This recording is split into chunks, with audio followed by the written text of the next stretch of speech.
ഇടുക്കിയിൽ +2 വിദ്യാർത്ഥിക്ക് ക്രൂരമർദ്ദനം. അടിയുടെ ആഘാതത്തിൽ വിദ്യാർത്ഥിക്ക് 3 പല്ല് നഷ്ടമായി. Idukki Thankamani saint Thomas higher secondary സ്കൂളിലാണ് ഈ സംഭവം നടന്നത്. ഒരു സഹപാഠി അറസ്റ്റിലായിട്ടുണ്ട്. ആദ്യം നമുക്കൊരു പ്രതികരണം ഒന്ന് കേട്ടിട്ട് വരാം.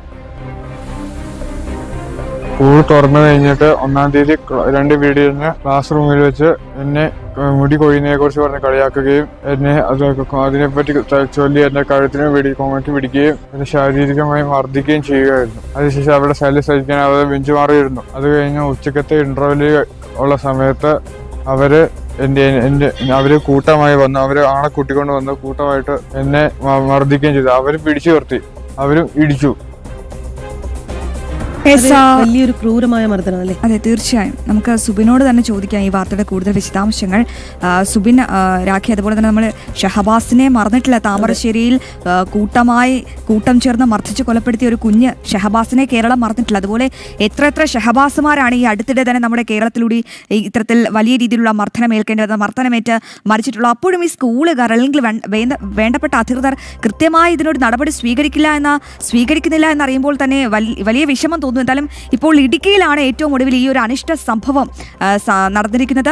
3 പല്ലാണ് ആ കുട്ടിക്ക് നഷ്ടമായിരിക്കുന്നത്. എന്തായാലും ഒരു സഹപാഠിയെ അറസ്റ്റ് ചെയ്തതുകൊണ്ട് മാത്രം കാര്യമുണ്ടോ? എന്താണ് ഇതിന് ആസ്പദമായ സംഭവം? അധ്യാപകരുടെ ശ്രദ്ധയിലൊന്നും ഈ തമ്മിൽ തല്ല് ശ്രദ്ധയിൽപ്പെട്ടിട്ടില്ലേ? ഈ കഴിഞ്ഞ 1-ാം തീയതി, അതായത് ഈ അധ്യയന വർഷം ആരംഭിച്ചപ്പോഴാണ് ഇത്തരത്തിൽ ഈ വിദ്യാർത്ഥിക്ക് ഈ മർദ്ദനമേൽക്കുന്ന സാഹചര്യം ഉണ്ടായത്. ക്ലാസ് മുറിയിലുണ്ടായ ഒരു നിസ്സാര സംഭവം, ആ ഒരു നിസ്സാര സംഭവത്തിന്റെ ചുവട് പിടിച്ചാണ് ഒരു വലിയ അക്രമം തന്നെ ഈ വിദ്യാർത്ഥികൾ, ഈ കുട്ടിയുടെ സുഹൃത്തുക്കളായ വിദ്യാർത്ഥികൾ അഴിച്ചുവിട്ടത് എന്നുള്ളതാണ് ഏറ്റവും പ്രധാനപ്പെട്ട കാര്യം.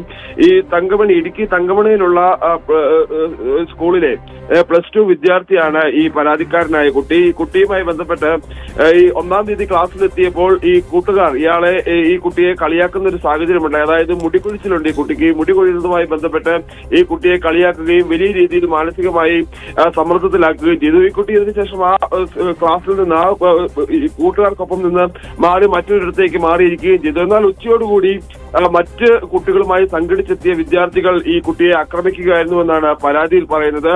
ക്രൂരമായി മർദ്ദിച്ചു, മുഖത്തിടിച്ചു, 3 പല്ലുകൾ നഷ്ടമായി എന്നും വിദ്യാർത്ഥി പറയുന്നുണ്ട്. ഇതുമായി ബന്ധപ്പെട്ട് പ്രിൻസിപ്പലിനടുത്ത് പരാതി പറഞ്ഞപ്പോൾ കൂടി വിദ്യാർത്ഥികൾക്ക് താക്കീത് നൽകുക മാത്രമാണ് ഉണ്ടായതെന്നും അതിനുശേഷം തന്നെ ആശുപത്രിയിൽ കൊണ്ടുപോയെന്നുമാണ് ഈ പരാതിയിൽ പറയുന്നത്. എന്തായാലും ഈ വിഷയവുമായി ബന്ധപ്പെട്ട് നിലവിൽ ഈ മർദ്ദനമേറ്റ കുട്ടിയുടെ മാതാപിതാക്കൾ പരാതി നൽകിയിട്ടുണ്ട്. ഇതിൽ 5 പേർക്കെതിരെയാണ് പോലീസ് കേസെടുത്തിട്ടുള്ളത്. പ്രായപൂർത്തിയായ ഒരാളെ പോലീസ് അറസ്റ്റ് ചെയ്തിട്ടുമുണ്ട്. ഇത്തരത്തിൽ പുറത്തുനിന്ന് ആളുകളെത്തി കുട്ടിയെ മർദ്ദിച്ചിട്ടുണ്ടോ നടക്കുന്ന കാര്യത്തിൽ വിശദമായ അന്വേഷണം നടത്തണമെന്നുള്ളൊരു കാര്യമാണ് കുട്ടിയുടെ മാതാപിതാക്കൾ പറയുന്നത്. അതോടൊപ്പം തന്നെ മകനെ ക്രൂരമായി മർദ്ദിച്ച വിദ്യാർത്ഥികളെ പുറത്താക്കണമെന്നും ഒരു ആവശ്യം കുട്ടിയുടെ മാതാപിതാക്കൾ മുമ്പോട്ട് വയ്ക്കുന്നുണ്ട്. ശരി സുബിൻ, എന്തായാലും നമുക്കിതൊന്നും നമ്മുടെ സ്കൂളുകളിൽ വെച്ച് പൊറപ്പിക്കാൻ പറ്റില്ല. കാരണം ഇത്തരത്തിൽ ബോഡി ഷെയ്മിംഗ്, ഒരു കുട്ടിയുടെ മുടി കൊഴിയുന്നതുമായി ബന്ധപ്പെട്ട് കളിയാക്കുക, അത് ആരുടെയും ശ്രദ്ധയിൽപ്പെടാതിരിക്കുക, പിന്നീട് ആ കുട്ടിയെ അതിക്രൂരമായി മർദ്ദിക്കുക, കുഞ്ഞിന്റെ 3 പല്ലുകളാണ് അടിച്ചു കൊഴിയിപ്പിച്ചിരിക്കുന്നത്. എന്തായാലും ഇതിനൊക്കെ എതിരെ ഈ അധ്യാപകർക്ക് ഈ സ്കൂളിൽ എന്താണ് പണി? ഈ കുട്ടികളെയൊക്കെ കൃത്യമായി മോണിറ്റർ ചെയ്യാൻ അവിടെ ബന്ധപ്പെട്ട ആൾക്കാരൊന്നും ഇല്ലേ എന്നാണ്. ഇത്രയും വലിയ അടി നടക്കുമ്പോൾ അത് കൃത്യസമയത്ത് പിടിച്ചു മാറ്റിയാൽ ഇത്തരത്തിൽ വലിയ ആക്രമണത്തിലേക്ക് അത് പോകില്ലായിരുന്നു. അപ്പോൾ അതായത് ആരുടെയും ശ്രദ്ധ എത്താത്ത ഇടങ്ങളിൽ കുട്ടികൾ ഇത്തരത്തിൽ വലിയ രീതിയിൽ അടി ഉണ്ടാക്കുന്നു, ബഹളം ഉണ്ടാക്കുന്നു. നല്ല ഭാവി കൂടിയാണ് കുട്ടികളുടെ ഇത്തരത്തിൽ നമ്മുടെ ഒരു ശ്രദ്ധ പതിക്കാത്തത് മൂലം നഷ്ടമാവുന്നത്.